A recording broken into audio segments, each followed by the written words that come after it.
Do you remember about the first time you learned about eating healthy? Let me guess. You were in an elementary school classroom and a teacher showed you something like this. Look familiar? That's the Department of Health and Human Services food pyramid. It's how we were taught about diet for years. And in my opinion, they've got it all wrong. Just look at the biggest group: bread, cereal, grains, and pasta. It's no wonder we're dealing with an obesity problem here in America. In my opinion, it's time to turn that pyramid on its head, or at least shuffle it around a little bit. What am I thinking? Clearly, it's a little different. And in my opinion, it's way better. I mean, we're keeping fats, good fats like olive oils and avocados, as the most important things you should be eating, as well as leafy greens and cruciferous veggies like broccoli and cauliflower. Now here's the next amazing thing that I think is so important. It is the second pillar of my pyramid. Don't eat anything. It's called intermittent fasting, and I guarantee you this is what our ancestors did every day of their lives. Do you really think our ancestors came out of their cave every morning and said, "What's for breakfast?" There was no breakfast until we found breakfast.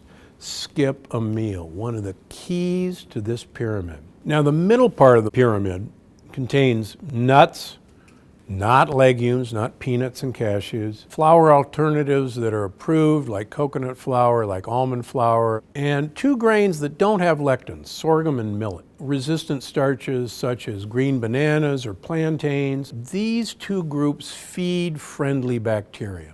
And I can't emphasize how important it is to feed friendly bacteria the foods they like. Next up, the animals of choice are wild-caught seafood and pastured poultry and omega-3 eggs. Make no mistake, free-range chickens are not pastured chickens. They're fed corn and soybeans.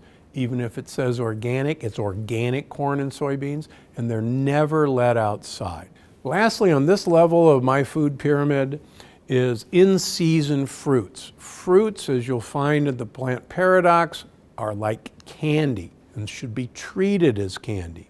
They should only be eaten in season. The next to the highest level is Southern European cow's milk, goat, and sheep and buffalo milk dairy. These have casein A2, which is a safe protein to use, but this should be in limited quantities. The same goes for grass-fed and pasture-fed cows, sheep, and pigs. These should be very limited because they contain a sugar that you're going to learn about in the plant paradox that actually causes heart disease and causes cancer. Finally, you can enjoy red wine, champagne, or dark spirits a few times a week, but it should not be an everyday event. Now, the most important part of this period is this large rectangle that sits on the bottom. And these are the foods that you want to avoid.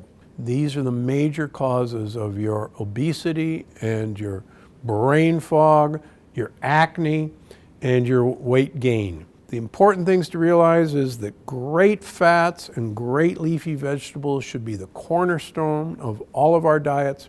Enjoy all the rest of these things in moderation, but absolutely stay away from the forbidden foods. So that's a lot to take in, but sign up for my newsletter at Gundry MD, and I'll send you a PDF of this for your own personal use.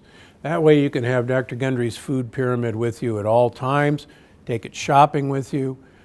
The more you follow the new food pyramid, the more your health will change for the better. And that's what I'm after for every one of us, to have lifelong health, to have an amazing health span.